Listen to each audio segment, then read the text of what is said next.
There is a place that is spoken about only in whispers, a dark area that spawns the beginnings of urban legends, a place where anything can happen and usually does.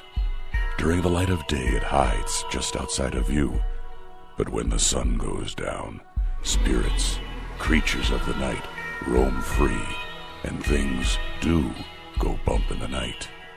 It is in every state and every country, and there is no escaping it, no matter how safe you feel behind your locked doors and latched windows. So we invite you to turn down the lights and turn up your radio while we join Dave Schrader and Tim Dennis, your hosts, on a journey into the darkness on the edge of town. Hello and welcome. It's a brand new year and you're tuned into the best in paranormal talk radio. This is Beyond the Darkness. I'm your host, Dave Schrader. Along with me at the Supernatural News Desk, Mr. Tim Dennis. Tim, it is a very exciting day in our history as we launch into our 83rd year on the air. No, Dave, no. Yes, it is our 83rd anniversary leading into our 97th year live on the air. No. On recording. No, yes, it is. No. You got to do the math. I did the math on Friday. You and your math. You're always off, but no. It's cute that you think you're not. Here's the deal. Let's do the math together, just real quick, and then we'll leave it be. Right. We began slightly after 1918. No. And we've been on the air ever since, except for the 3 years when we were both imprisoned on the war planet Uranus. You talk about your own anus. Okay, so here's the deal. Okay, so. All right, let me pull off my socks and shoes so I can keep count with all these years. All right, so January 1st, 2006. Oh, I remember it well. Yes, okay. I was just 18 years old, fresh out of high school. Not a care in the world. No, not a care in the world. Right. Yeah. Okay, so January 1st, 2006. Today is January 1st, 2018. It is. Look at you, math. That is 12 years. Since our 85th anniversary. Yes. 12 years. Now, let me use a hypothetical with you, okay? Okay. All right. You don't want your daughters to grow up too quickly, right? No. Okay. None of them. Because the more they grow up, the more they want freedom. And they want to, bring boys home, okay? Right? Well, they spend a lot more of my money the older they get. That's right. They used to be happy when I'd bring home candy bars for my trips. Now they want ponies and unicorns. Right. Okay. So think of it this way. The show is another daughter. Okay. And right now we're bringing it home. Does that make you the mom? Well, yeah. And I'm wearing a muumuu right now. I know. Try to get that image out of your head. Okay. Too late. So now it's a cute little preteen right now. You're trying to make it a teenager. Don't. Don't. What? It's 12. I don't think this marriage is working any longer. I want to start seeing other engineers. It's 12. It's 12. See, what you're doing is you're taking this 12-year-old and you're saying, it's okay to be 13. Go ahead and put some makeup on, honey. Go flaunt it in front of the boys. And all right. It's not. It's 12. It's just 12. Welcome to our show, folks. This is our 12th year, our 12th anniversary as we launch into our 52nd year on the air. No, it's not 52. It's all magic. It's all black magic. But either way, it's great to be here with you guys. This is pretty exciting. What a change. What a world we live in from where we began in 2006, Tim, to where we sit now in the year of our Lord, 2098. Oh, Lord. It's amazing the changes. Yeah. Powdered drinks you can stir water into and drink it, Tim. Who would have thought that was possible? We had that in 1977, too. Little pastry treats that you could put in your Pop-Tart machine, Tim, and push down, and out they come delicious and warm. It's like black magic. We had those, too, though. What? The little pastry treats. I mean, the one innovation that I'm finding that's out there now, and I'm almost afraid to try it? AI? Well, there's that. I mean, nobody wants to try that. Really? Because when the sex bots were coming around, I seem to recall a certain gentleman whose name rhymes with Tim Dennis. No. Sorry. That scares me most of all. Oh, come on. You know you would try it. No. Just in the name of science. That's how they lure you in. And just when you get comfortable with it, that's when they clip your junk off. That's how they get you. And then they make you eunuchs, and then they lead you around on a chain. I'm telling you, Tim, if they came out with an Erykah Badu sex bot from when she was, relevant, wow, you would be the first in line to buy that doll. You got to respect Miss Badu. She's done a lot. Is she still around? What is she doing now? She's still around. I don't know. Is she still singing and stuff? Yes, she's still singing. I don't know. What is she doing now with her life? A lot. All right. Yeah. Well, it's exciting. Yes, good for you, Erykah Badu. Jeez. Can't help it that you're listening to one genre of music. What's it? I'm not. I listen to multiple genres. I listen to 80s. Mm-hmm. And there's electronica 80s, there's pop 80s, there's heavy metal 80s, Tim. Yep. See, there's a lot of 80s music. Yeah, there is. Yeah. See? Yeah. Schooled you, son. Schooled you. Sure did. Yep. All right, so what's the one big innovation that you've noticed? For the 20 teens, if you will, that I've noticed that I'm very fond of. Oh gosh, the buffet. The buffet is a big one. No, I'm kidding. No, the one that you can just go. You know what I like to do? I like to start at the desserts at the buffet, and then I work my way back down through the meal chart, and then I end with a salad. Oh my gosh! You know, actually, the one that gets me, the one that I stood there in the grocery store and went, I can't, because if I go this way, then I go down the path of the dark side forever, was chocolate frosted flakes. Join us. No, it is delicious. No, why wouldn't you want to eat chocolate frosted flakes? Because I'd never stop. Well, there's that. I looked at it and I went, you know what, Tony the Tiger? Checkmate. You got me. But hey, great. I can't do it. I just can't do it. Wow. That's where we part ways. That's the end game. That's it right there. For you. Yep. I personally think one of the greatest new innovations is Twinkie ice cream. Oh my God, Twinkie ice cream? I haven't tried that. See that? No. It's more proof that the Lord loves us. All right, let's get started in this 13th anniversary of our 42nd year on the air. It is our big anniversary show, kids. We began this little venture back on January 1st, 2006.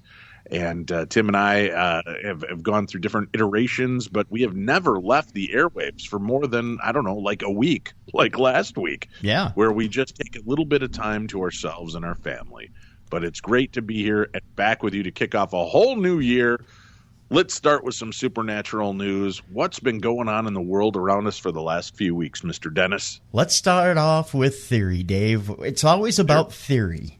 Okay. In the paranormal. Where are all the aliens, Dave? That's what we'll talk about first today. A zoo theory has a creepy explanation for why we haven't made contact yet. Oh, this will be good. My theory is that there's nothing but bacteria out there.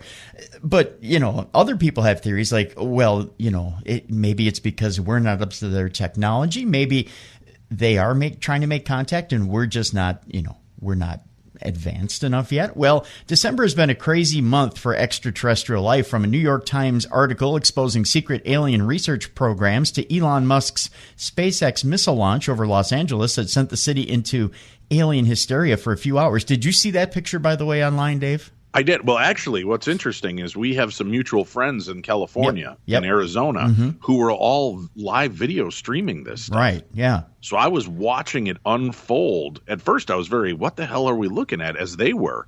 And then slowly the whole SpaceX story started to leak to me. But it was interesting. It was weird to see. And there were one of our friends actually had some footage of like this cloud that seemed to be iridescent and glowing within itself. Yeah. Yeah. And there was a lot of weird stuff going on. But yeah, I did see that as it was unfolding.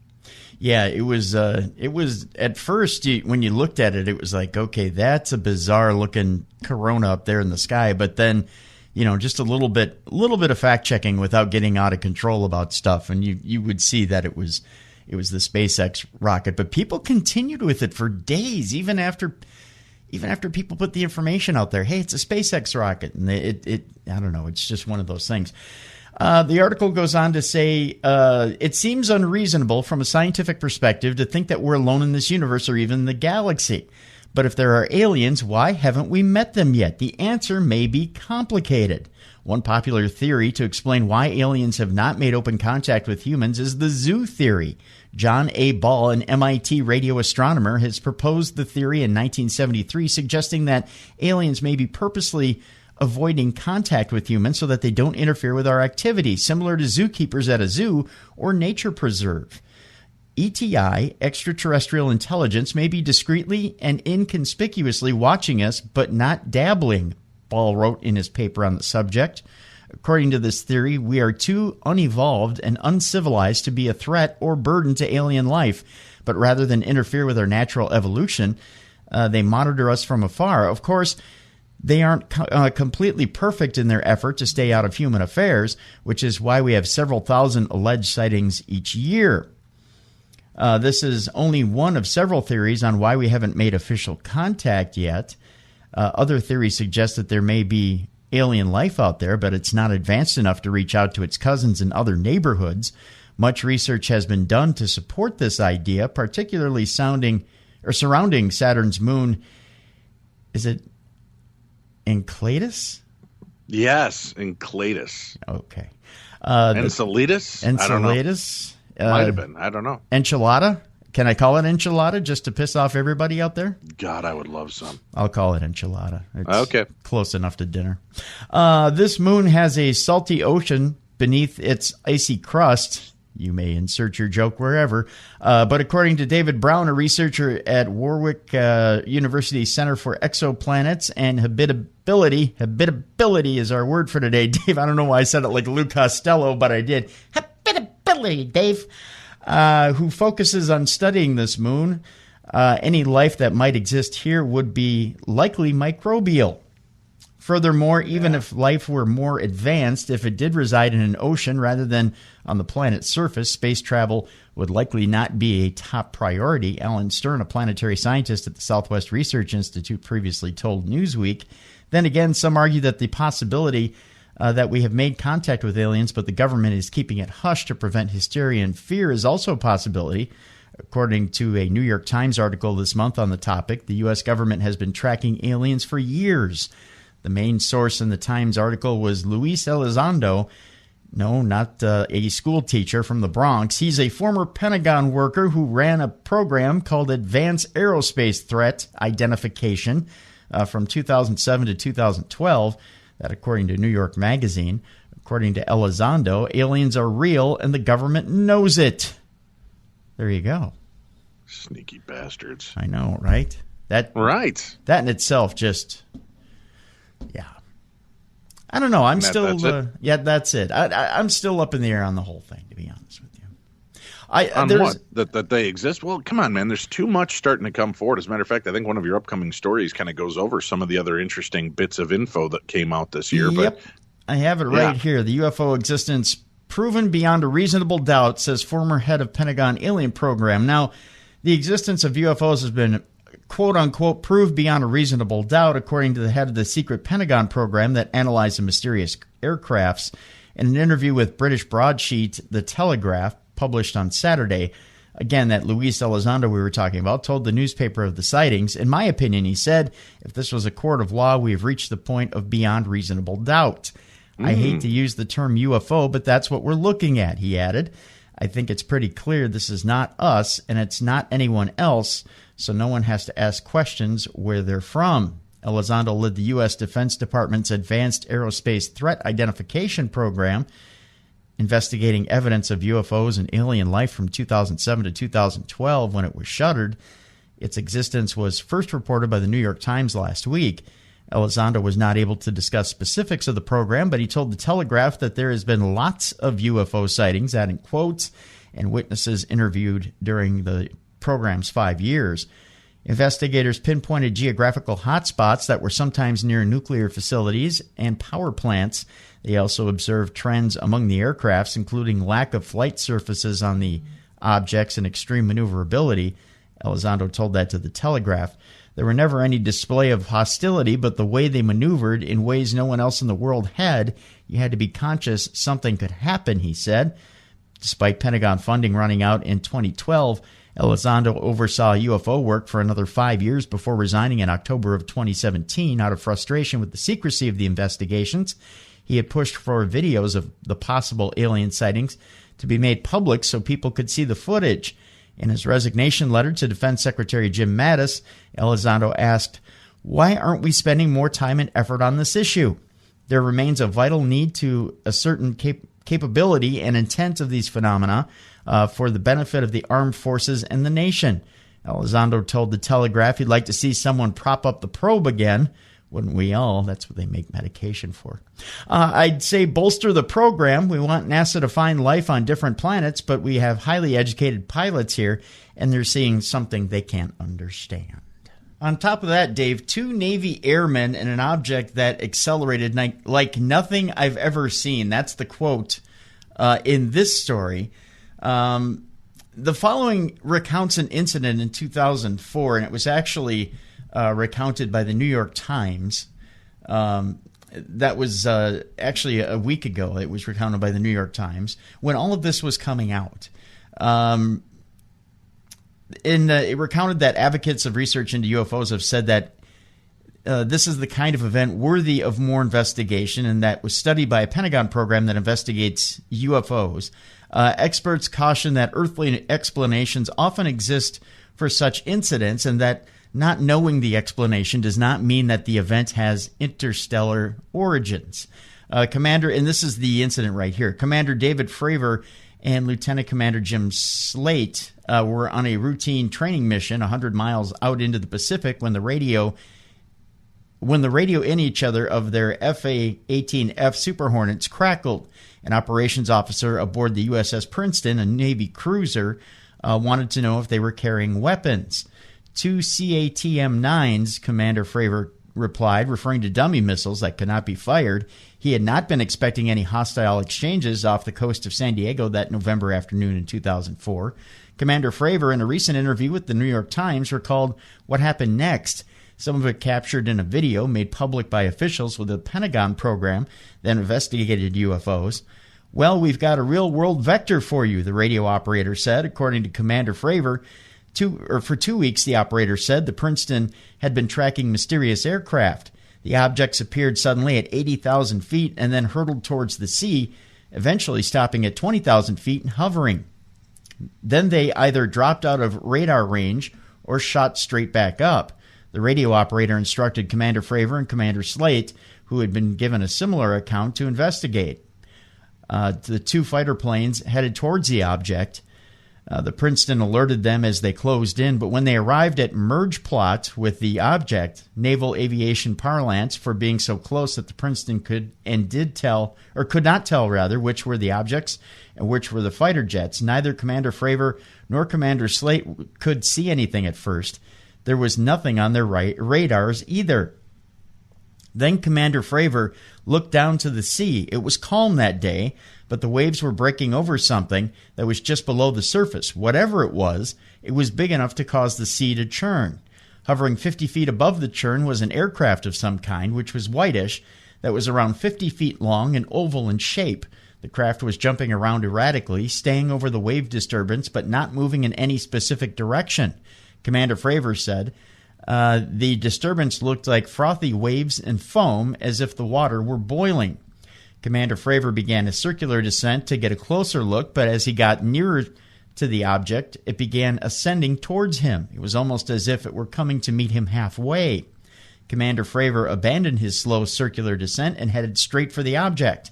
But then the object peeled away. It accelerated like nothing I'd ever seen, he said in the interview.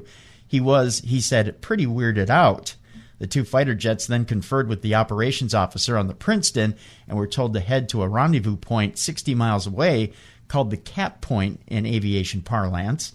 They were en route and closing in when the Princeton radioed again. Radar had again picked up the strange aircraft. "Sir, you won't believe it," the radio operator said, "but that thing is at your cap point." We were at least 40 miles away, and in less than a minute, this thing was already at our cap point, Commander Fravor, who has since retired from the Navy, said in the interview. Wow. By the time the two fighter jets arrived at the rendezvous point, the object had disappeared.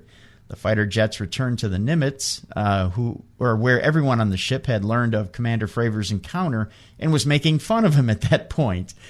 Commander Fravor's superiors did not investigate further, and he went on with his career, deploying to the Persian Gulf to provide air support to ground troops during the Iraq War.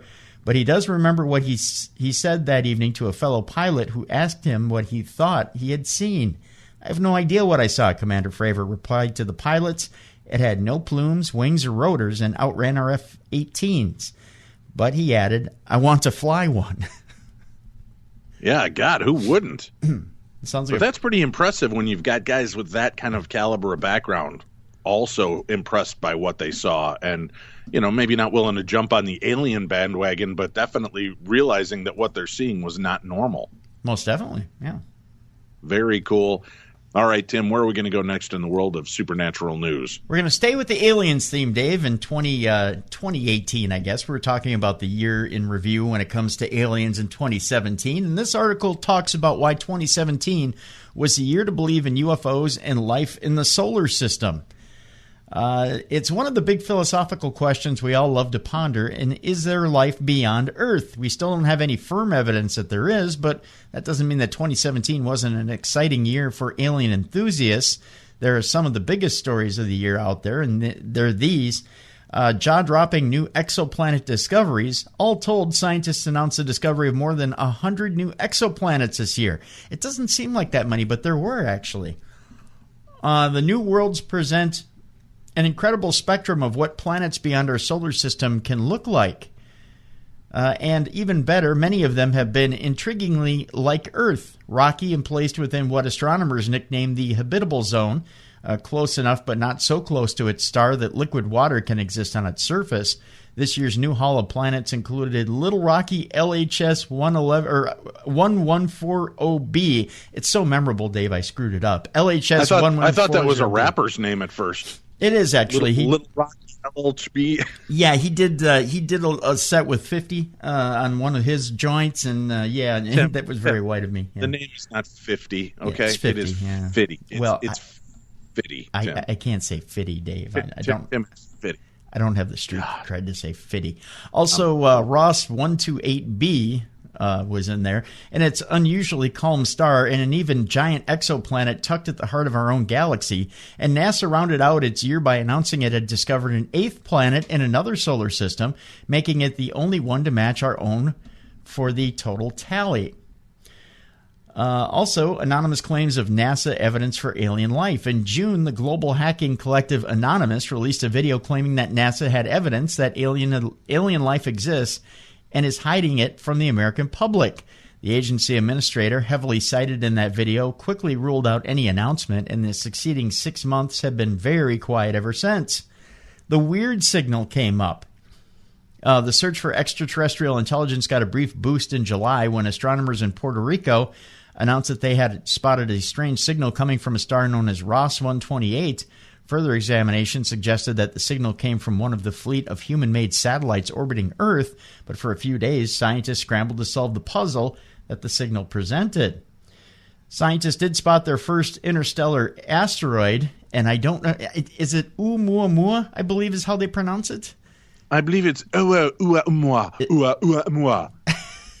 Sure. Does that sound pretentious enough? A little bit, yeah. In October, astronomers spotted an object flying through the solar system on such a strange path that it was immediately clear it had come from a different neighborhood. As scientists continued to peer at the object, it only became stranger. That'll happen if you look at one too long. It gets a little shy.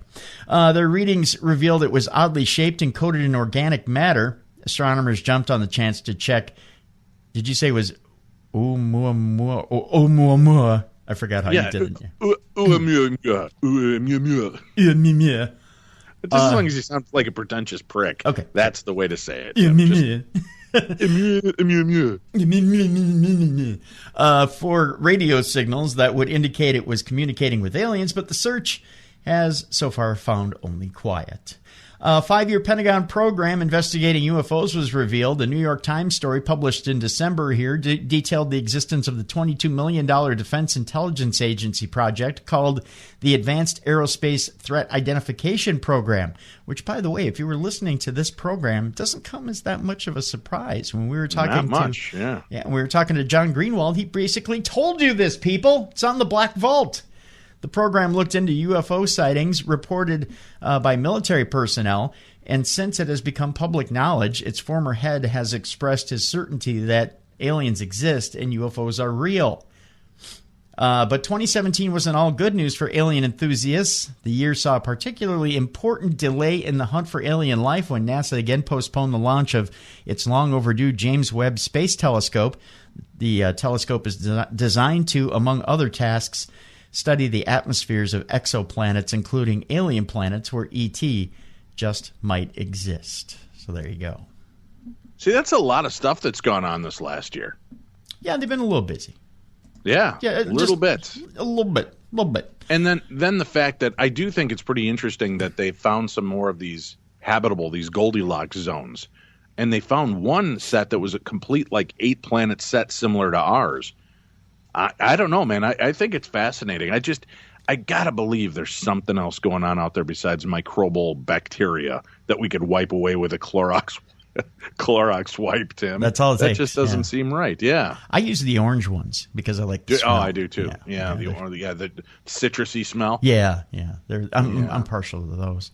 And then the we're reaching category, here's a shocking claim for you. Nazis and aliens have a secret base at the center of the world. What? Well, that's what it says here. Nazis who escaped capture during the Second World War and huge aliens are living at the center of the earth together like cats and dogs, according to a theory that claims our planet is hollow. Get ready to throw stuff at your listening device. Hot on the heels of the flat earth theory comes the hollow earth belief, which is gaining followers, much like Flat Earth did a couple of years ago. They believe that rather than being magma-filled as it is, it's a huge empty space. Well, I got stuff to fill it. I mean, not like that, Dave, but, I've got a lot of... You are such a braggart. I got a lot of junk. Not like that, Dave. Yeah, not like that. But at the heart of the conspiracy theory is a staggering claim that NASA is concealing evidence of a huge opening on ground level that leads to a cavernous world beneath. That, according to Daily Star.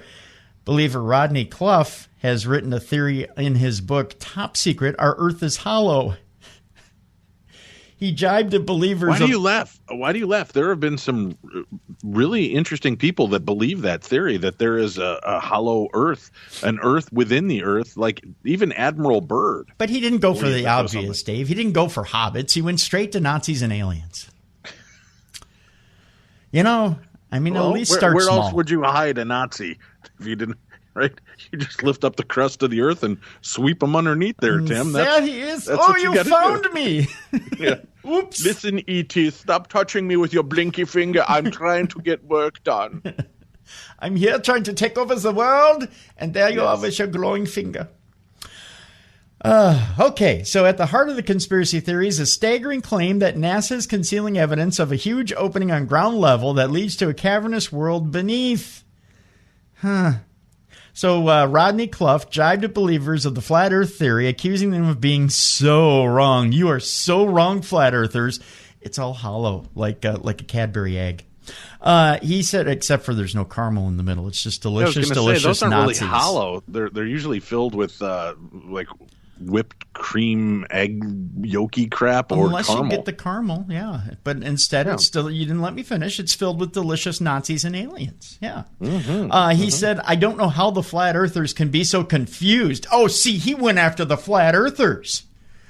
Yeah, that Clough. There's a big war between the flat earthers and the hollow earthers, man. You don't want to get on the wrong side of the Jets and the Sharks. That's like the East Coast West Coast rap battle in the 90s. I mean, that's some tension, son.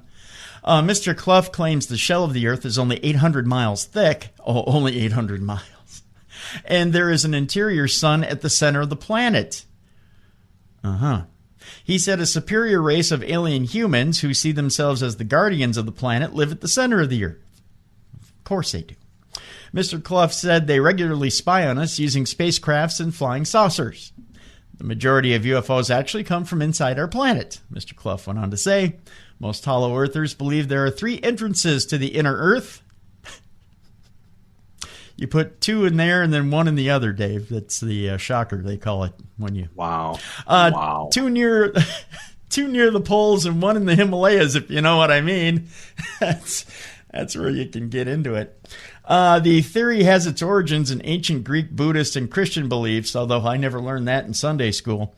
And the theory gathered pace during the 1700s. Of course, Dave, that's when this theory picked up steam. In the 18th century, the astronomer Edmund Halley said the unusual compass readings could be explained by the fact that the planet was a hollow shell. North Pole explorer Olaf Janssen claimed he sailed through an entrance to the center of the Earth in 1811. He told author Willis George Emerson that they lived in a beautiful city of Eden for 2 years with a race of superhumans who were over 12 feet tall. And then the mushrooms wore off. As the theory has grown, so have the bizarre claims about who is hiding down there. Other than aliens, there have been suggestions that Nazi survivors, Dave. They're Nazis. The Nazi survivors made it to the Antarctic. Them are extraterrestrials. Right. Where they met a hidden group of aliens and worked together on UFO technology. Because what else do you do when you're trapped in Middle Earth? The Hollow Earth theory claims it was from there that they made it to the center of the Earth. Others have said that Viking colonies from Greenland also ended up down there. Because why not? Let's just have a big Hollow Earth orgy. Some Hollow Earthers believe a real-life Garden of Eden exists at the planet's core. Last year's conspiracy theorists said a photo of Earth proved NASA is hiding a huge hole leading directly to the center of the planet. Why is NASA hiding all this crap? There is also a separate theory that claims the moon is hollow. Of course it is. And even a huge artificial alien space station. Why not? There's also, of course, no real evidence That's no moon. There is, of course, no real evidence to support the existence of any base for aliens or Nazis at the center of the Earth or the Antarctic. But let's just play along, shall we? It's wow. New Year's and the champagne hasn't worn off. Obviously. Yeah. All right, where should we go next? It's the ghost of Christmas, Dave. Oh, which one? Past, present, or future? All of them. And CCTV captures a mysterious silhouette in Peru on Christmas Day. I just vote for Santa Claus. I'm just saying. This is the creepy moment. A mysterious silhouette appears to emerge from a house and climb onto the bonnet of a car where a group of youngsters are drinking alcohol before roaming the streets of a city in Peru. Maybe Santa just wants them to behave and be good so he can deliver a gift to them.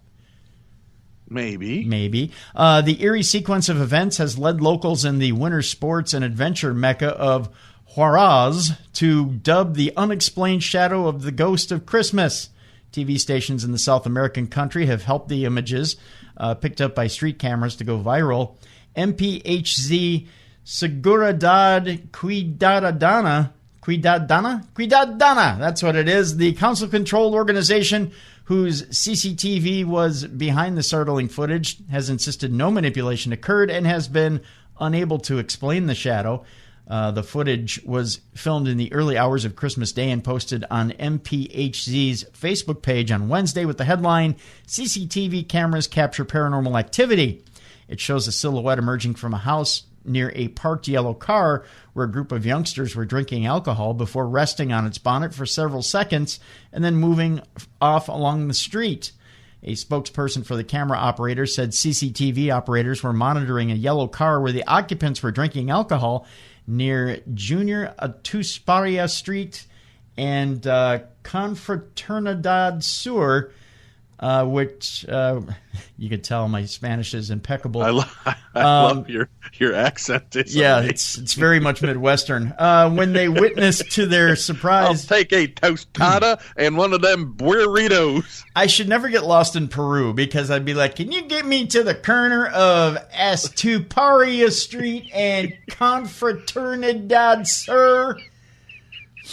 I just need to get there to find Santa Claus. Oh, God. When they witnessed, to their surprise, what appeared to be paranormal activity. After going back over the images, they noticed a dark shadow on the left side of the roof of a house next to the car, which then moved to the bonnet of the vehicle and rested on it for a few seconds before sliding off along the street. Look at the footage yourselves and draw your own conclusions. The video has not been manipulated in any way, said the spokesperson for the organization. The unexplained silhouette sparked an intense social media debate about exactly what it was. One social media user said, "Amazing video, really frightening."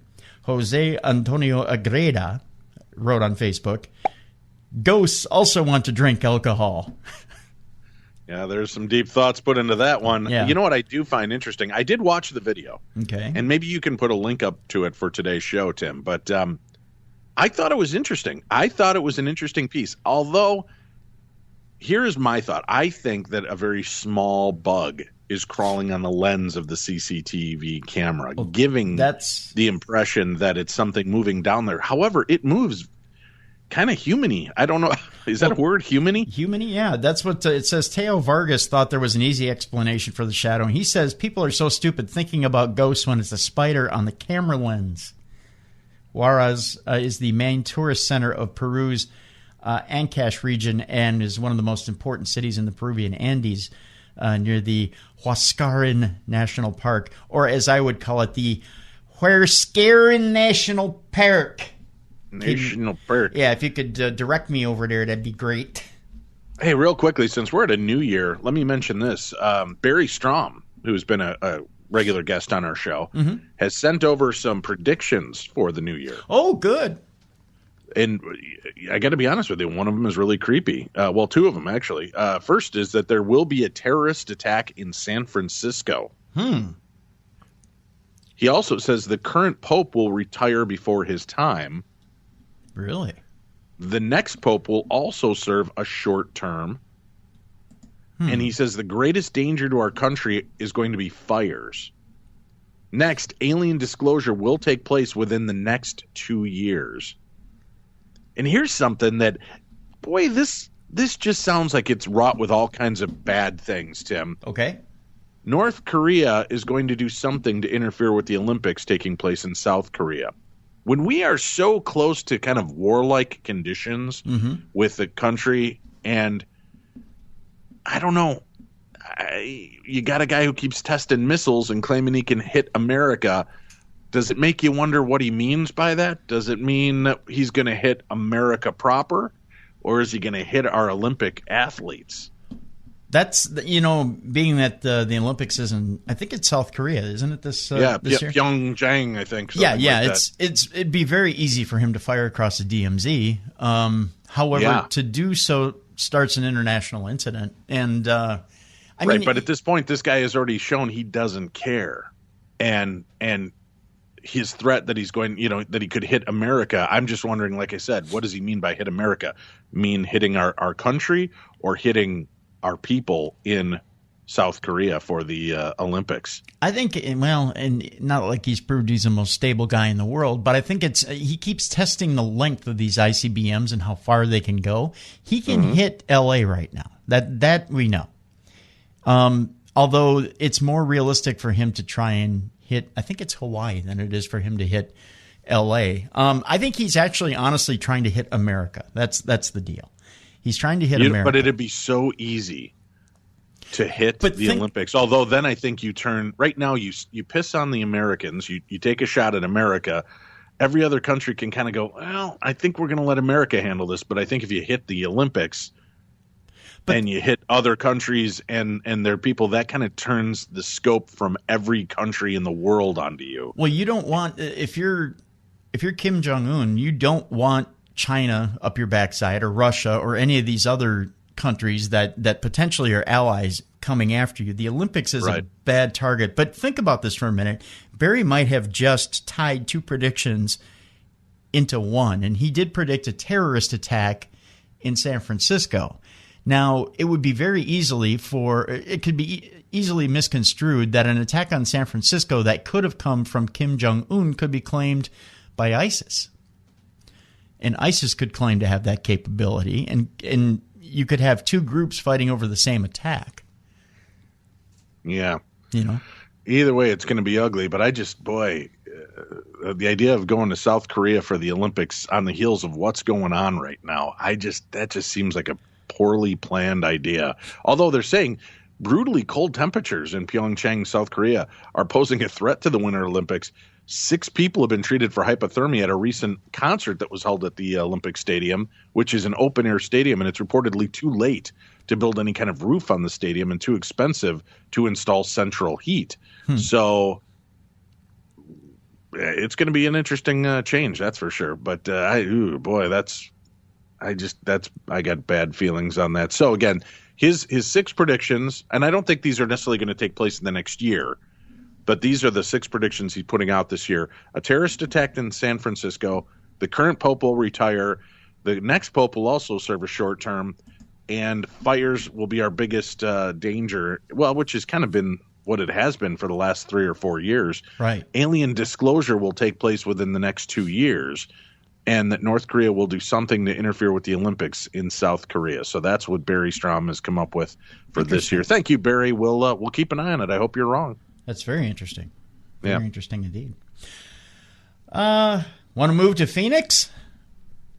Okay, let's go. I mean, as far as news stories go. I mean, sure. All right. Well, I mean, it's been negative 10 and 20 here in Minnesota for the last week.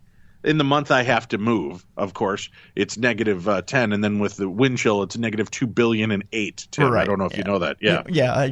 I was up in St. Cloud on KNSI yesterday, and it was at the time I was on the air, it was 19 degrees below zero. That was just the air temperature. The wind chill was 43 degrees below zero.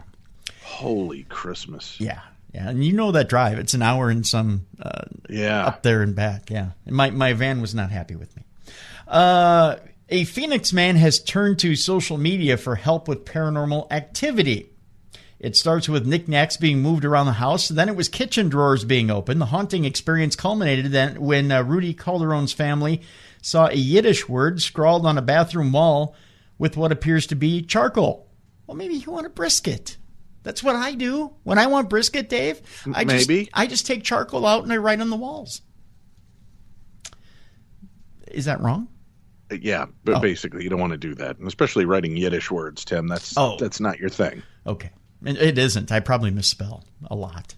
The word, based on Google Translate, means danger. Oh, that probably should write brisket. Yeah. 28-year-old Calderon thinks someone in the Phoenix home was pranking the family with a series of paranormal stunts. If that's the case, no one has confessed, even after another potentially damaging incident on Christmas in which both bathrooms flooded, he said. By the way, I was nowhere near the Calderon's house on Christmas. I'm just going to let people know that. Now he believes it's supernatural activity.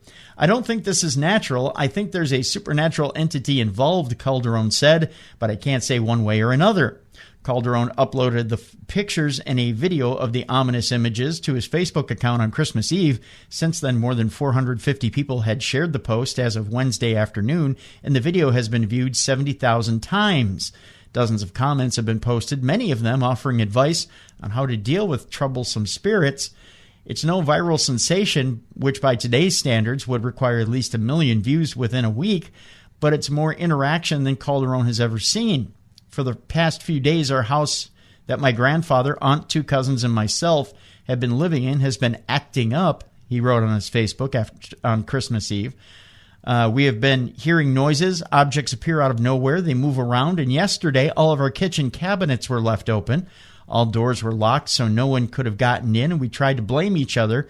But then things got weirder. Various people from across the country have commented on the post, offering spiritual suggestions. To his surprise, most of the comments seemed genuinely concerned for Calderon and his family's well-being. He expected more ridicule than what was received, he said. If you have someone pray over your house, the person that prays has to be someone very powerful spiritually, or else you will just make it angry, a Facebook user named Frank Ibarra recommended. Others insist it's all some hoax. Still, the wave of support that Calderon has received is part of a trend that more Americans believe in ghost stories, professors say. But those who have who had these experiences like Calderon are left with a lot of questions and few answers. The past week has been pretty miserable for us, he went on to say. We're tired and we're low on energy. We're stumped as to why it's happening now. The reason I went to social media is because I've never experienced anything like this before. Christopher Bader, a sociology professor at Chapman University in Orange, California, who researches ghost hunters, said Calderon's experiences are not unique. He said that based on his research, such experiences, with the exception of Yiddish writing, are common and can happen to anyone. Diane Goldstein, a folklore professor at Indiana University, said she has never heard of Yiddish writing on the wall in the ghost stories that she's researched. However, she agreed with Bader that such ghost stories are common among people, regardless of their cultural, educational background, or income. It's pretty widespread, she said. Bader, who co-authored the book Paranormal America, also said that TV shows in recent years have helped legitimize anecdotes of paranormal activity. You can read this in one of two ways. Some of my friends say that this is a negative aspect of our culture and we're becoming more gullible, he said, but other people believe that people are less afraid to speak out about these experiences. Bader said he heard of ghost stories of people seeing Yiddish writing, but it's rare. Calderon can't explain it and said nobody in his family is Jewish or can write in Yiddish. He lives in a single-family home in West Phoenix with his aunt, his 14- and 17-year-old cousins, and his grandfather, who converted from Catholicism and is now an evangelical. In 2013, he graduated from Arizona State University with a bachelor's degree in global studies. A year ago, he started his own business that organizes affordable 10-day trips for college students who are minorities who want to travel but can't afford a full semester abroad. He said the activity started on December 21st when he noticed a plush Santa Claus being moved from a corner in the living room to his laundry bin in his bedroom when the whole family was out shopping. Later that day, he noticed a box filled with coins he had collected from his travels around the world that was moved from his luggage to the kitchen counter. Then on December 23rd, he walked into the bathroom about half an hour after her cousin used it and noticed the writing on the wall that was spelled out danger in Yiddish. He said that's when the family began to accuse each other of taking the prank too far. The cousin said in an interview she doesn't know Yiddish writing and didn't notice the scrawl on the wall. That's what threw us off, Calderon said. On Christmas Day, he said the family found the home's 2 toilets and 2 bathtubs overflowing with water. His aunt called the landlord's husband, a plumber. He did some maintenance work but found nothing wrong. On Tuesday night, as Calderon and his aunt began praying, they heard someone banging on the front door. Calderon hurriedly ran to the door and opened it but found no one there. It's as if someone coming in, then scarier because they can hurt us, said Stephanie Garcia, who's 17, one of Calderon's cousins. I don't know what to think. Calderon's aunt, Christina Torres, said she was terrified, but she doesn't know who or what has been doing the sinister activities. Bader, the California professor, said a common theory among ghost hunters is that teenagers' energy manifests into telekinetic powers. He added that if Calderon travels a lot and brings back pre-owned souvenirs, some ghost hunters believe that a spirit may have been attached to the item. Calderon said the family hasn't called police because they don't have any proof someone has broken into the house. What will we tell the police? Things are moving around, he said. We have no evidence of someone breaking into the house, and they may laugh at us. Goldstein, the Indiana professor, warns not to criticize people who share their ghost stories. She said they can't answer if such stories are real or not, but those who experience such events wholeheartedly believe they happened. I think it's very important with these stories to take into consideration the people who report them, that it's not always a story that should be taken to attack someone or taken to create a fictional account of something or cast aspersions on a community, she said.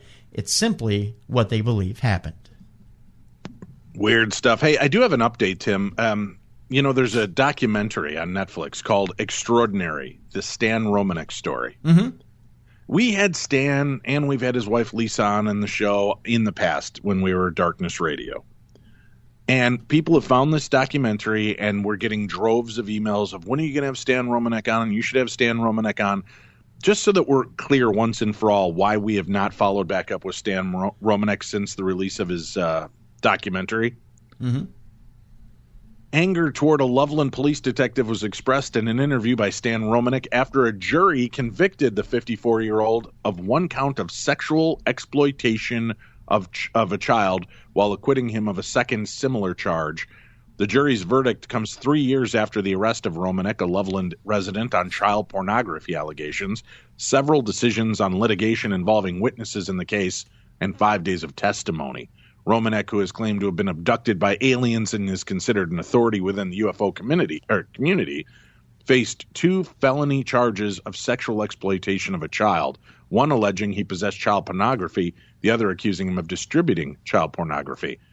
So although he was ultimately acquitted of the distribution, the 12-member jury decided it had enough evidence against Romanek to determine he knowingly possessed child pornography on his computer, and that it was an obvious that this little girl was a child, not a teenager, not a not one of those that looks like a 23-year-old girl dressed up like a young girl. Yeah. He knew that this was it. So that's why we never brought Stan Romanek back on the show. And we stand by that, and we'll continue to stand by it. And I know there's a lot going on in the conspiratorial world, believing that his computer has been planted because he knows too much with these child pornography images.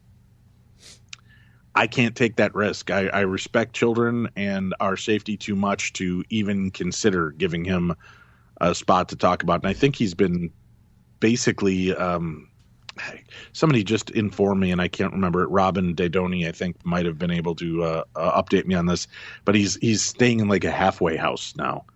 And I'm not comfortable having him on the show, and I hope people understand that and respect that, especially being the father of children and young children.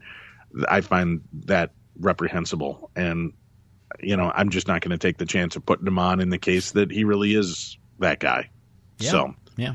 Hey, speaking of weird stuff, Tim, tomorrow, True Crime Tuesday is back with Death in the Air, a true story of a serial killer, the Great London Smog, and the strangling of a city. Kate Winkler Dawson will be our guest, and this story is bizarre, man.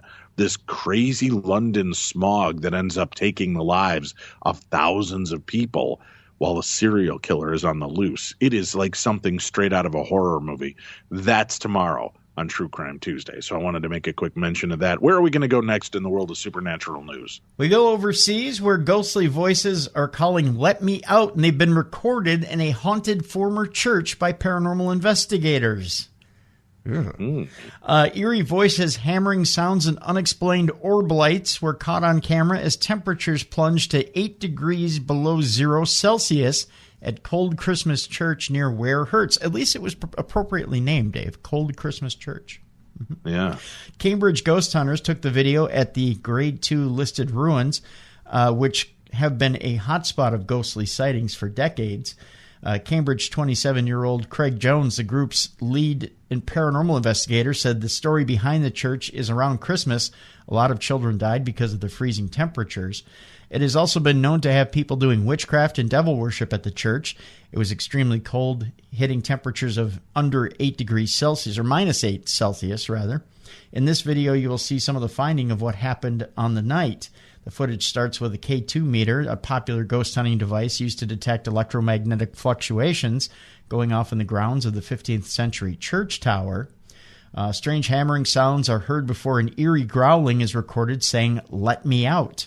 Mr. Jones from Cambridge claims a rock was then thrown at them. There wasn't anyone around, and it couldn't have been debris because it was too big, he said.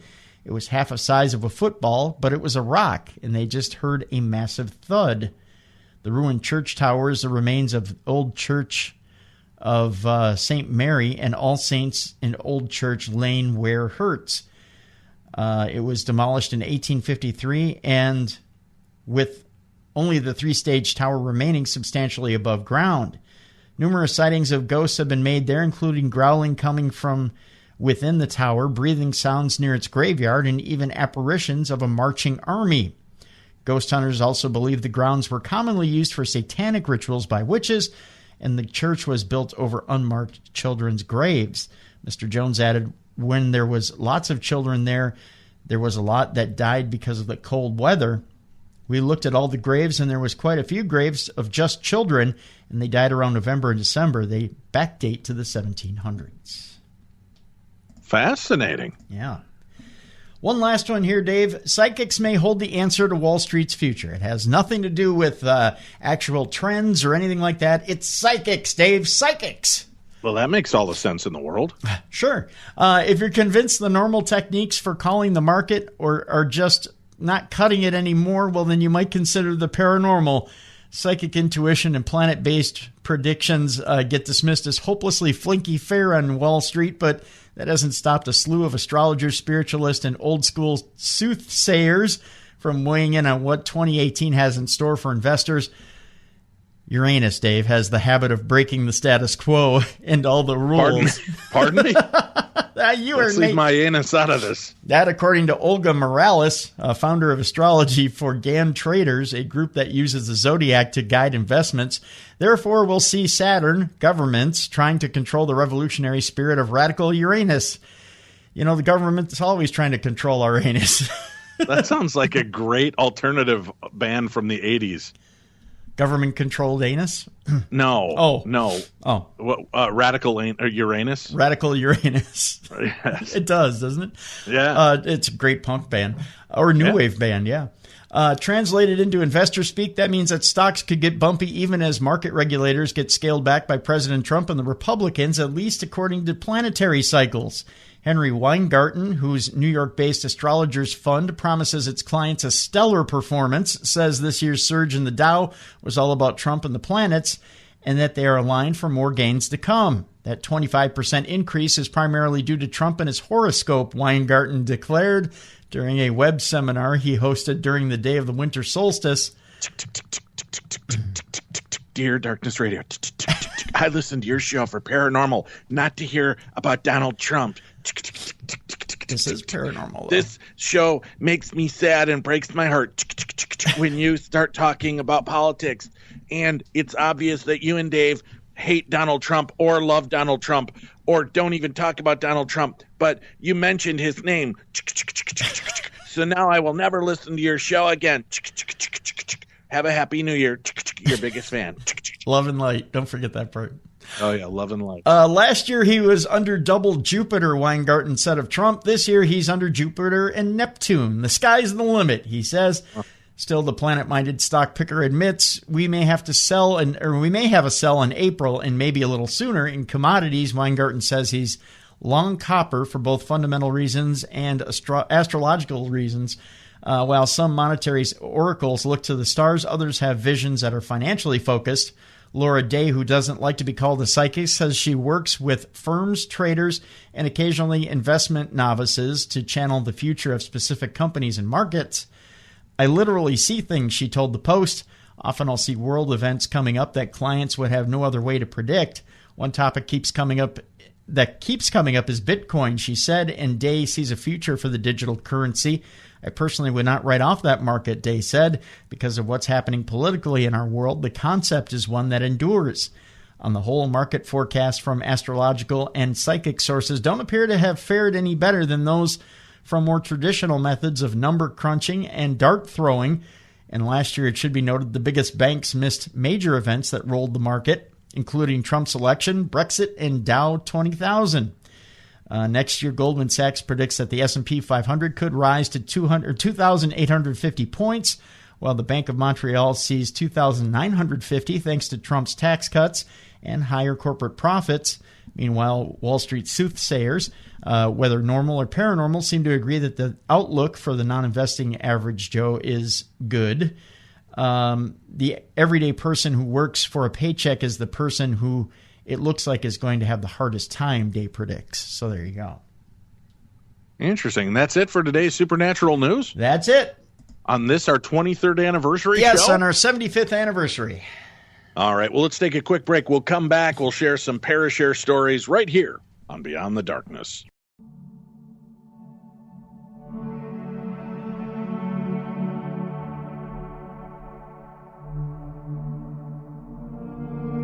Beyond the Darkness.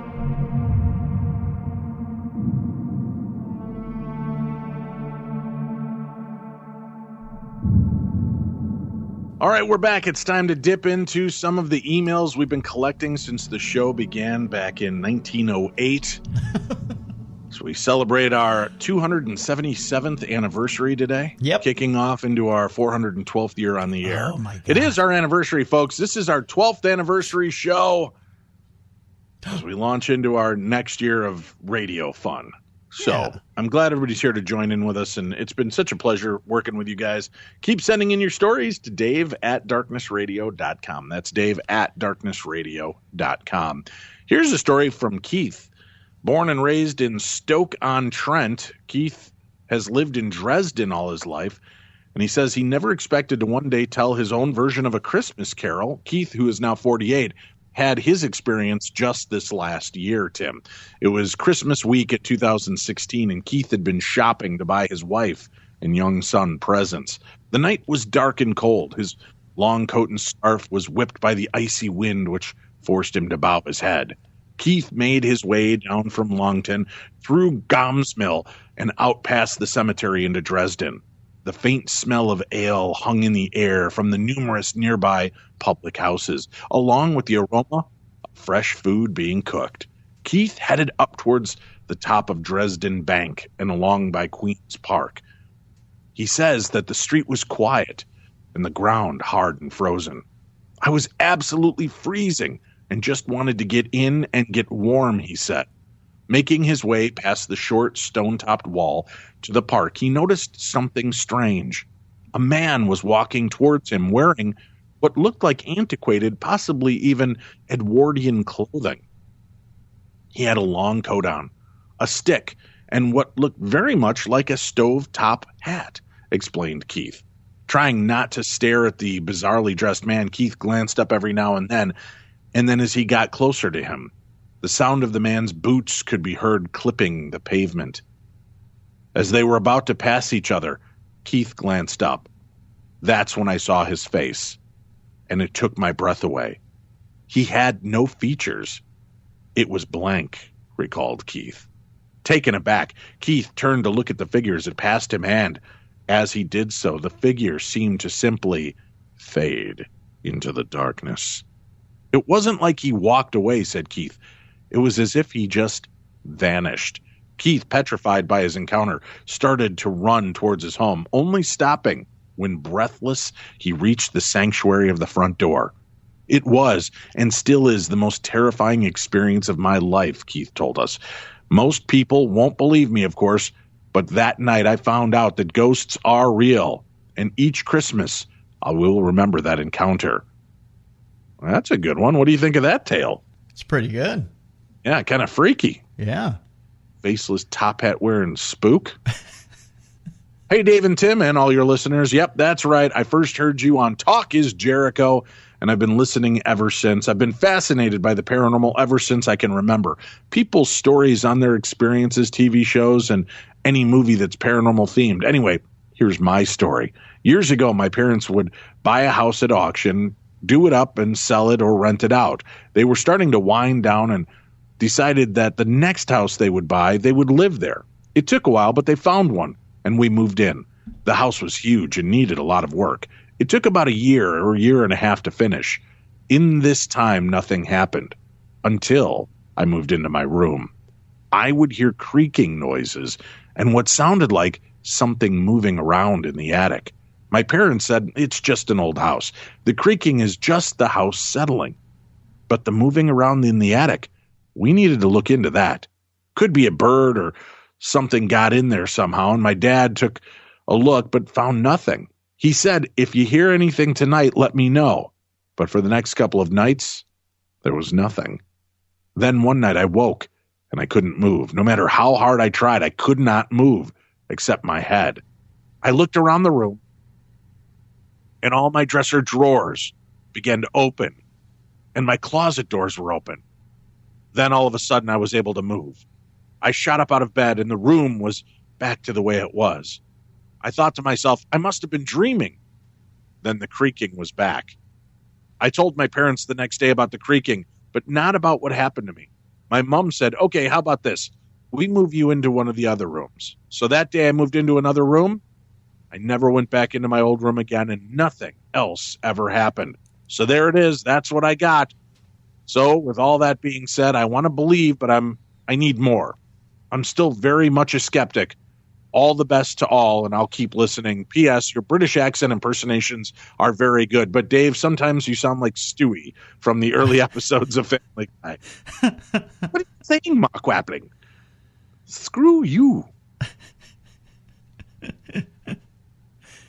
I don't know what happened to you during that, if you opened a portal to hell, but suddenly there was this burst of raging air behind your phone line there, Tim. Burst of raging air? Yes. I don't know what that means either, but yeah, we were, as I was in the midst of reading that, all of a sudden it sounded like you walked into a wind tunnel for about half of the story. Huh. Okay. Yeah.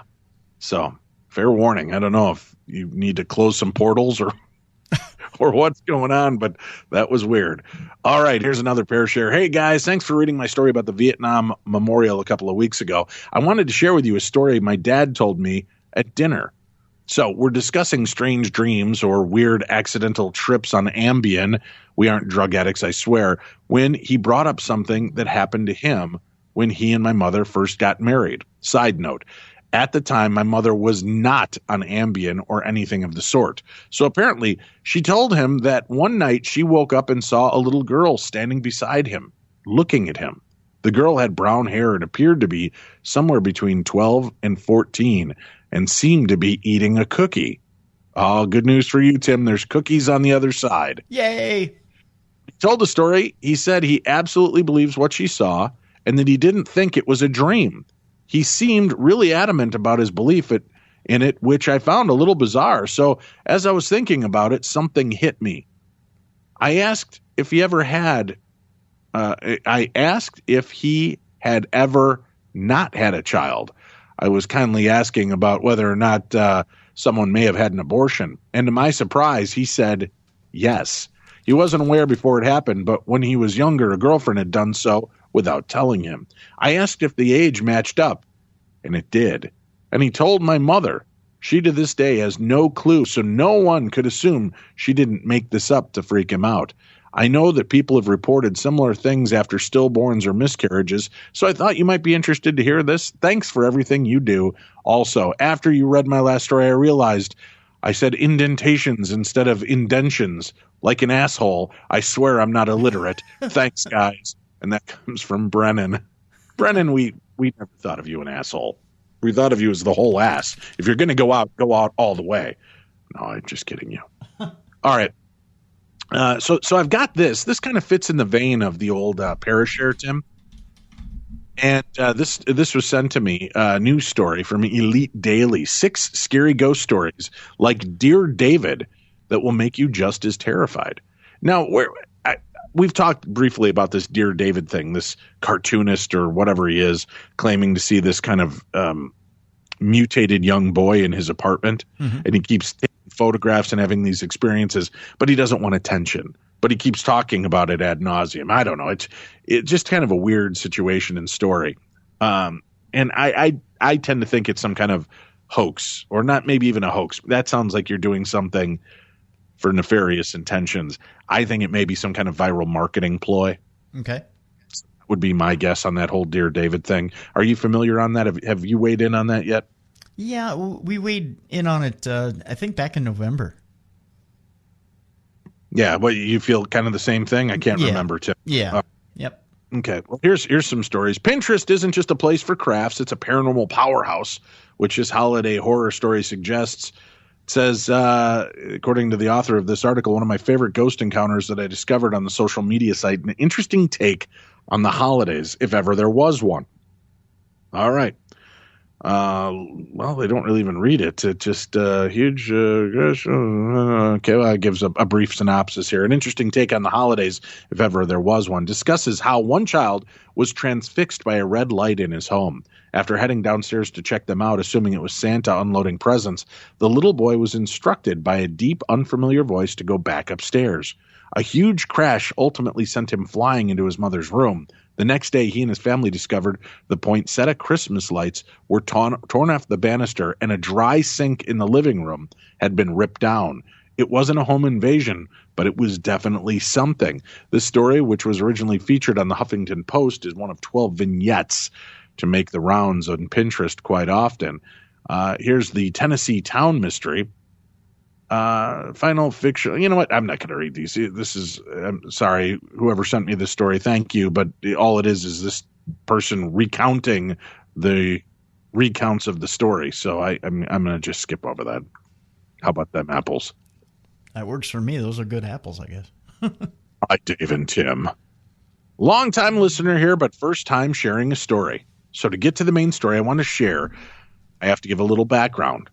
Growing up, my grandmother lived in our house-in-law suite. Oh, one of those house-in-law suites, Tim. What is that? Like an extra, like a little house on property kind of thing? Like a mother-in-law house or apartment? That is? So she can live with you, but not really with you, right? She's kind of independent and on her own, and you don't have to put up with her crap. Is that what I'm understanding? Yep. Okay. Growing up, my grandmother lived in our house's in-law suite. When I was around 17, she passed away from lung cancer at a home in her living room, my living room now. A few months after she passed, my mom let me move in so I could have my own place. Once I was moved in, all kinds of weird stuff started happening. TVs and lights would come on by themselves, and every once in a while, you could get a whiff of my grandmother's perfume. Now, I never personally saw her, but a few of my exes used to say they could see a woman standing in the hall, and a few even said they heard a woman's voice talking to them in the middle of the night. Flash forward a few years, and I had my daughter by now and had split from her dad. My mom let us move back into the in-law suite. As soon as we moved in, TVs and lights came on by themselves and still do to this day. Now, at this time, my daughter was only about 2 or 3, so she couldn't say monster. She would call them something that sounded like monkey. She had never met my grandmother and had no idea we had called her nanny growing up. One night, while I was busy getting ready, I was standing in the bathroom fixing my hair, and I noticed that my daughter was playing peekaboo at the bathroom door. I stopped what I was doing, and I said, "Hey, who are you playing with?" Her answer frightened me. She waved her little hand for me to walk over and points down the hall and says, "Monkey, Nanny, see her?" I looked up, ready to see someone in our house, but saw nothing. All that moment, I realized what she meant. A monster, ghost name, Nanny. She was so adamant that someone there was waving and pointing down the hall at something only she could see. I was so scared, I grabbed her and immediately left the house. I have many more stories about the things my daughter has encountered over the years, but I'll save those for another time. No! Jen from Maryland. But she continues with another story, Tim. Now, the scariest thing that ever happened to me occurred just a few weeks back. I went to bed and I fell right asleep on my stomach as I usually do. Now, the setup of my room has the TV straight in front of my bed hanging on the wall. Now, I'm a light sleeper, so when the TV turned on, I heard the clicking sound the TV makes as it powers on. Now used to the crazy goings-on in my home, I thought to myself, "Oh, no, they're not. I'm tired." I yelled out, "Not tonight. I'm so tired. Back off." Now I'm still laying on my stomach, and the next thing I know, I felt something roll over me and roll off the bed. I wasn't all the way awake before, but now I definitely was. I jumped up out of my bed, and what I saw still scares me. The creature I saw before me was like nothing I'd ever seen before. It was on my bedroom floor. It looked like a crab walk position. However, the head turned in the opposite direction. It looked like something straight out of The Exorcist. The skin, if you can call it that, was tan and looked as if it was rotting away. On the head, it had small little ears, and on the top, 2 black horns.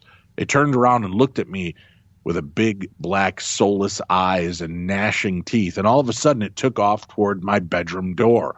All I could think of was protecting my daughter, so I took out after it. I tried yelling, but my voice would not come out. When I got to the door, this creature turned left, heading for our living room. I noticed something to the right in the hallway, standing right in front of my daughter's bedroom door. I turned and looked. Standing was my grandmother. She was beautiful and had a glowing light surrounding her. All you could smell was the perfume she used to wear. At that moment, she looked at me, smiled, and took off after the creature. I again tried to yell, but still no words would come. I kept trying and trying until finally I woke up, sat straight up in bed, yelling her name. It had all been a dream, a very vivid, very scary dream. Keep up the work. You guys get me through some rough days of work, and it's appreciated. Your loyal listener, Jen from Maryland.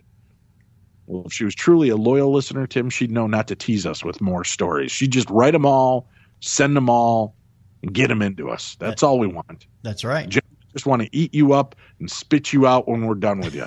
Just send us all the stories. Hey, Dave, over the past few weeks while at work, I feel a presence of darkness that just shouldn't be there. I usually only feel it around the time our openers come in and there is activity in that part of the store. Do you have any tips on how to protect myself and others from this darkness? It almost feels like black magic. Thanks. And that comes from MTHA FCKNG. I'll leave that to you to decipher. Here's what I would say. Again, it all depends on your belief systems. Say a prayer. Just ask for whatever you believe in. God, Jesus, Mary, Joseph, Bozo the Clown, whatever.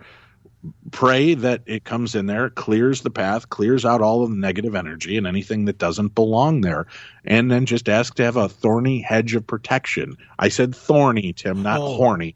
A thorny hedge of protection to be placed around you. And that should do it. But, there are different things you can do. And another great resource is the prayer of St. Michael, the Archangel, which is considered to be one of the most powerful protective prayers out there. So you could just look that up. It's free, and it's on the Google, Tim. It is on the Google. Yeah, it's on the Google. So just go look that up for yourself. All right. MTHA FCKNG. There's evidently That's a name. There's one mother he believes in, I believe. Yes, I guess. Yeah. A demonic experience. Hi, Dave. This is a story from years ago when I believe I was under demonic oppression and an attempted possession. Back in 2009, I started a ghost hunting paranormal investigating with a group down here in Melbourne, Victoria, Australia. Due to differences in beliefs, I was let go. I ended up purchasing a whole heap of equipment and started with my cousin. We regularly did investigating once a month, sometimes more. Our family friend cleaned windows. He would hear stories from his clients and refer us to them. That is how we got a bit of the work. This story started in April of 2011. Now, I'm going to just lay it out and keep it short, but there were a lot of incidences. I was kicked out of a home for a few weeks. I lived with my then current girlfriend. Then I patched things up with my dad and moved home. Something had come over me, and I wasn't myself. I felt like it was a depression. 2 to 3 weeks later, I went to my girlfriend's house, Katrina, and broke up with her. But it was the most strange feeling. I literally was like watching myself break up with her. I was saying the words, but I couldn't hear myself saying, "No, what are you doing? Stop." I never thought of her after that. It was like a wall had been put up and I moved on. Zero regrets or bad feelings. But I knew this wasn't me deep down. Sometime in August, that wall and everything came down, and I had a dream of Katrina. She was locked in this ancient Greek Roman white building with pillars. It had writing on top that said Bobby Mackey's Music World. Now, I was a fan of Ghost Adventures, and yes, Dave, Paranormal Challenge. There was a demonic entity that I could not see. But in my dream, it had locked the doors and kept me from getting to Katrina. I was using the PSB7, that's the spirit box, to try and find out what this thing wanted, and it never said anything. This dream had a meaning, which I only realized after all of the upcoming events had transpired. It was a demonic entity that made itself known, and I believe was a reason, not the reason, why I broke up with Katrina. I woke up upset and devastated, finally realizing what the hell I had done. Later that day, I tried to contact Katrina, but she didn't want to know about me. This destroyed me. For the next 3 months, I spiraled downhill into major depression. I thought I started going crazy and I was just a mess, but things were happening around me. I noticed them, but I never thought it was anything. Nearly every night of those 3 months, I had nightmares of this demon I could never see, but I knew it was there. Some nights Katrina was in those dreams, but they all followed the same thing that was the demon was consistently kept me and Katrina apart. Things started getting worse. I'd start hearing footsteps in my room. I'd start thinking I heard a voice. My TV would start playing games with me. I'd switch it off and go to bed. It would switch back on, or I'd switch it on and it would switch back off. A couple nights I had woken up kicking and slapping all around me, yelling, "Get off me, get off me," and had no reason why. One of those nights, I had noticed scratches all over my wrists and ankles. I thought it was just me that scratched myself when I woke up. The second night that it happened, I saw it again, but I went and watched TV out in the lounge room. While watching TV, I could feel burning on my wrists and ankles, and more so on my wrists. I switched on the light, and there were more scratches. I just passed it off as what had happened earlier, but it kept burning more and more. And I looked like there were more scratches, like as if it had been done while watching TV. One night I went to bed and heard a deep sort of growl, but it sounded more like an rather than a growl. Throughout all of those events, not once did I think it was demonic in nature. I honestly thought I was going crazy and losing my mind because of the breakup with Katrina. All of this changed in late November of 2011. I went to bed, lights off. I was laying on my right side. I changed to my left, probably laid there around 30 seconds, then changed back to my right side. I remember huffing, then opening my eyes. I saw standing in front of my closed door a black shadow that was darker than the surrounding darkness, in a silhouette of a person. The eyes were glowing red, not bright like an LED, but like illuminated as if they were restricting a light bulb behind them. The eyes were a weird shape. They weren't human eyes. They were the shape of anime characters' eyes, sort of like triangular shape. I sat up quick and I realized I was locked in eye contact, stare down. The emotions I felt were absolutely extreme. I felt so much fear and anger, but the strongest emotion was hatred. The next part I am far from proud of. This makes me sick to even think about 6 years later. I heard a voice in my head. It was like my voice, but different. It was telling me to go get the axe out of the garage, go to Katrina's house, and kill her. But its exact wording after that was, "It will be fine. You won't get in trouble. Everyone will understand. She's put you through so much. Just do it." And the voice kept repeating itself over and over. I don't know how long I sat there for. Could have been a minute or 5, but it felt like time stood still. I started questioning it. I'm thinking, no, I can't. That's not right. But this voice that was eerily like mine was countering that by saying, "Yes, you can. Don't worry about it." And then would repeat about how fine it was and that something inside me sprang to life. And I broke eye contact, looked to the right, switched on the lamp, looked at the bedroom door, and there was nothing. All the feelings of fear and hatred were gone, but I was full of sweat. I had no idea what the hell that was. I quickly grabbed the voice recorder, started asking questions, trying to get a response, but there was nothing. I didn't sleep that night. I had to get out of that room. I thought long and hard about what happened. It was then that everything fell together, and I came to the conclusion that there was a demon and that I had been under attack all these months. It was like my mind could think again. But to this day, I'm a little unsure if it was a demon or not. The reason being that after that night, I never heard anything remotely close to that happen again. For the next 2.5 years, every once in a while I was out, I would have some stranger who I didn't know come up to me and tell me there was a black shadow or black mist behind my left or right shoulder. I can't remember. It was just left or right, just random people while I was in a shopping center out having a drink or anything. It was just very strange. I have had few friends who were sensitive and psychic, etc., who I went to for advice. One of them saying something very interesting, that this was the entity's energy that still flows around me, as if I got hurt from that night and its blood was flowing through my blood. I have to say that my paranormal experiences during investigation became more strong after that, and we certainly had more things happen. But unfortunately, my cousin moved to Canada in 2013, and we didn't do any more paranormal investigations. Sounds like that's a good idea. Yeah.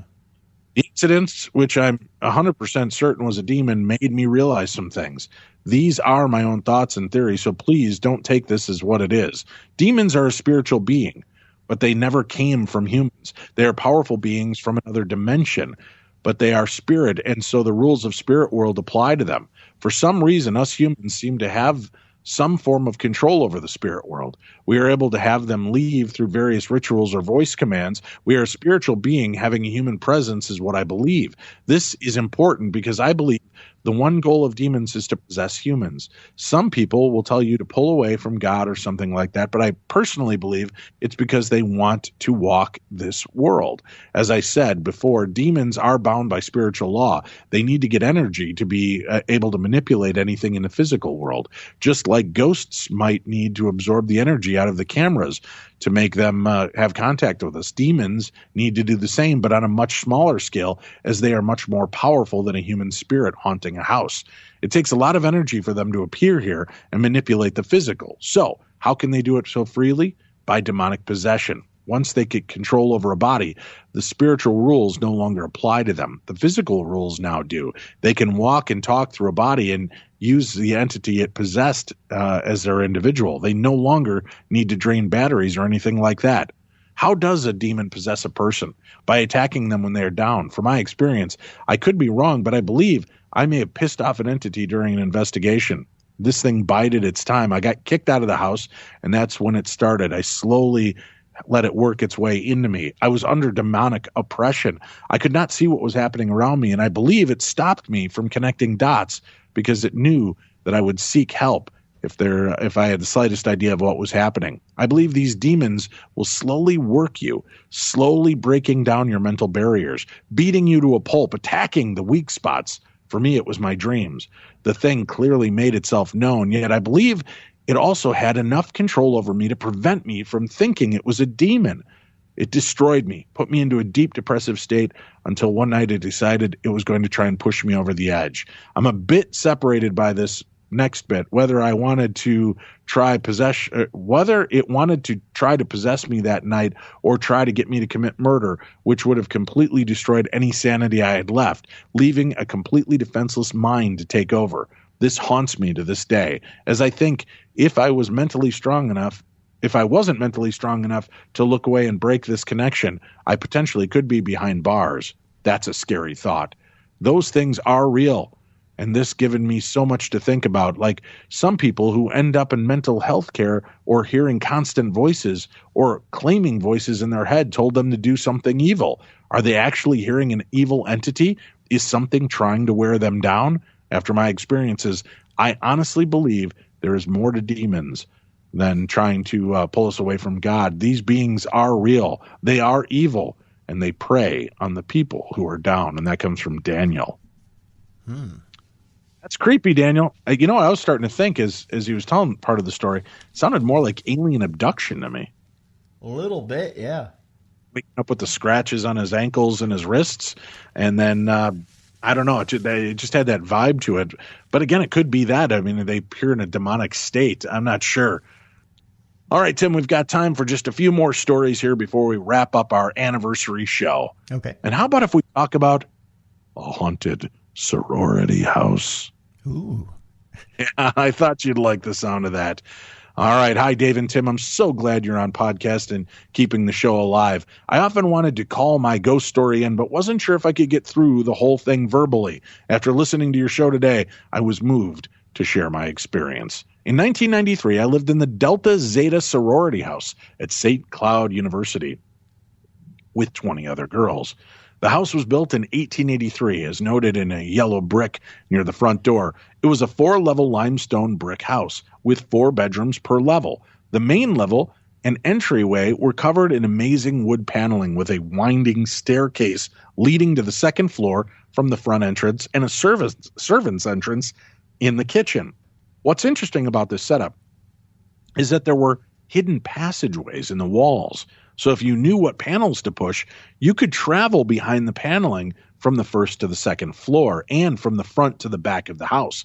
It was rumored the house was part of the Underground Railroad. It was also rumored the house belonged to the swim team before the sorority took it over, and someone had died in the basement from alcohol poisoning, which is why the swim team lost that house. Most of us use the back servants' entrance in the back of the house to keep the front entryway clean and prepped for sorority events. This entrance had what could be considered a mud room, but it was always dark. There were no windows, but it was a pretty large room, probably 6 by 10 feet. There was a metal armoire next to the entrance that no one ever used, and a mail wall across from the entrance door, with a door to the kitchen, a door going upstairs, and a door going downstairs. No one ever lingered in the back entrance. There was always a heavy feeling to the room, and the one light flickered, or more often or not, just didn't work. Often, in the corner of the room opposite the 4 doors, there was a black mass that would get darker if you lingered. Anyone who sorted mail would open all the doors, including the outside door, sort quick, and run out. We weren't sure if it was our minds imagining the black shadow or if it was real. It wasn't something tangible. It was more out of the corner of your eye and a feeling that you would get. I'm sure originally the house didn't have 4 bedrooms per level, but it had been adjusted to accommodate college students. Each of the bedrooms on the main level had double doors, so I'm sure originally they'd been a parlor or a library or a music room. I moved in for the summer session, so the house only had 5 girls living there. One of the rooms on the main level was used as a storage room, so it was filled to the brim with furniture, radios, it was the 90s, and other belongings of those who went home for the summer. My room was right under the storage room on the basement level, across from the boiler room. It didn't really feel like a basement, though, as I had a full double dug-in window and a brick fireplace built into the wall. I worked that night shift at the University Public Safety security guard, so I slept afternoons as my classes were between 8 a.m. and noon. I would often be woken up hearing movement in the room above me. But there were 2 girls on that level, so I often dismissed it. A few weeks after living in the house, I was woken up to a blaring radio in the room above me, so I stomped upstairs ready to complain, only no one was on the main level. The radio was blaring in the storage room, but the storage room doors were locked with a chain around the handles. I pounded on the door, snarkily saying, "Ha ha, very funny, knock it off. I need to sleep for a few hours." There was no answer. I pounded again, telling whoever it was in there to come out. The only sound I heard was the radio. The chain was loose, so I was able to open the doors enough to wiggle into the room. The room was like a hoarder's a hoarder's palace with stuff everywhere. It took me a few minutes to find the radio that was blaring. It was balanced precariously on top of luggage on a stack of chairs. I climbed over furniture to turn off the radio, and the room went silent. I stood brooding. I was pissed. Someone had turned on the radio knowing I was sleeping and left. Ha ha, jerks. So not funny. I decided to hide the radio under a mattress. I'd show them. I angrily pulled at the cord and unplugged it, and the cord flew in the air and whacked me in the back of the head like it wasn't even plugged in. At this point, I realized I was standing in the middle of the room, and the radio only had a 3-foot cord. So unless there was an extension cord, no way could it reach the wall plug-in. I looked for an extension cord, knocking the suitcase on the stack of chairs. Nothing. I dropped the radio and struggled through the chain doors to escape the room and ran out of the house. I sat in the front yard until my roommates from the main level came home. I asked them if they'd been in the storage room, and they looked at me like I was nuts. I told them what happened with the radio, and their faces dropped. They'd heard stories of their own, and they had stories of their own. They were the only ones who had put the chain on the door. Apparently, the storage room doors would frequently open, and things that were in the room would be scattered about the main level. They thought another of us practical jokers were trying to scare them, so they put the chain on the door so we couldn't pull anything out. That evening, all 5 of us went out. The girls on the upper levels thought we were full of baloney, just telling stories to try to scare them. They were so adamant we were making up stories that myself and the girls on the main level decided it must be the girls on the upper levels pulling the pranks, so we dismissed it. As the summer went on, odd things would happen. I'd come home to all the faucets running on my level, the door of the basement door locked, but I didn't have my keys, all of the lights being turned on in all of the rooms on the level but mine, because mine was locked. But I just wrote it off as the girls on the upper levels being jerks. When school started in August, the house was full. We had 20 girls living in the house, and the house was full at the time with our sorority sisters stopping in. While preparing for fall rush, we decided to clean up the back entrance to make it more bright. We got rid of the creepy old armoire and added a floor lamp and some pictures to make the back entrance less dark. While we were cleaning and redecorating, we found the hidden passageways behind the paneling. A few of us explored the passages, and they became a fun way to scare each other and get back at the upstairs girls for the summer shenanigans. In September, we started getting bats. We'd have at least one bat a day for weeks. It was an old house. There were like 6 fireplaces in the place, so logically they would get in through the fireplace, even though the flues were closed. We contacted the landlord and had the fireplace stopped up, so they were unusable. But it should keep our pests out. Still very odd, as they hadn't been an issue the year before or over the summer. Some of the girls started hearing the phone ring when no one else would hear it.